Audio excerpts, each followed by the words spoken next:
ಇದನ್ನು ಕೇಳೋ ಹಕ್ಕ ಇವತ್ತು ಚುನಾವಣಾ ಆಯೋಗಕ್ಕೆ ಅದೇನ್ರಿ. ನೀವು ಕೇಳಬೇಕಾಗಿದ್ದು ಮತದಾರರ ಯಾದಿ ಪ್ಲಸ್ ಆ ಮತದಾರರಿಂದ ವೋಟರ್ ಕಾರ್ಡು ಪ್ಲಸ್ ಅದ್ರ ಜೊತೆಗೆ ಆಧಾರ್ ಕಾರ್ಡು ಇವು ಲಿಂಕ್ ಮಾಡಬೇಕು ಅಷ್ಟೇ. ಈಗ ಅದು ಎನ್ಕ್ವೈರಿ ಮಾಡೋಕ್ಕೆ ಬೇರೆ ಅದ ರೀ.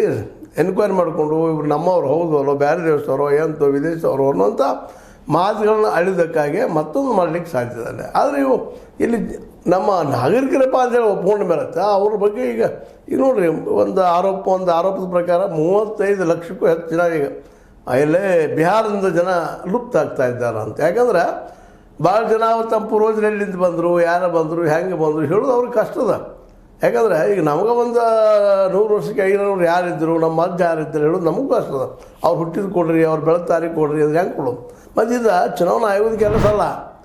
ಚುನಾವಣಾ ಆಯೋಗದ ಕೆಲಸ ಏನಪ್ಪ ಅಂದರೆ ಆಧಾರ್ ಕಾರ್ಡ ಮತ್ತು ಅದ್ರ ಜೊತೆಗೀಗ ಈ ವೋಟರ್ ಐ ಡಿ ಇವಾಗ ತೊಗೊಂಡು ಜಾಯಿನ್ ಮಾಡಿ ಬೇಕಾದ ಇನ್ನೊಂದೇನಪ್ಪ ಅಂದ್ರೆ ಪ್ಯಾನ್ ಕಾರ್ಡ ಕೂಡಿಸ್ಕೊಂಡು ಮಾಡಿದರೆ ಬಗೆಹರಿಸೋಗುವಂಥದ್ದು.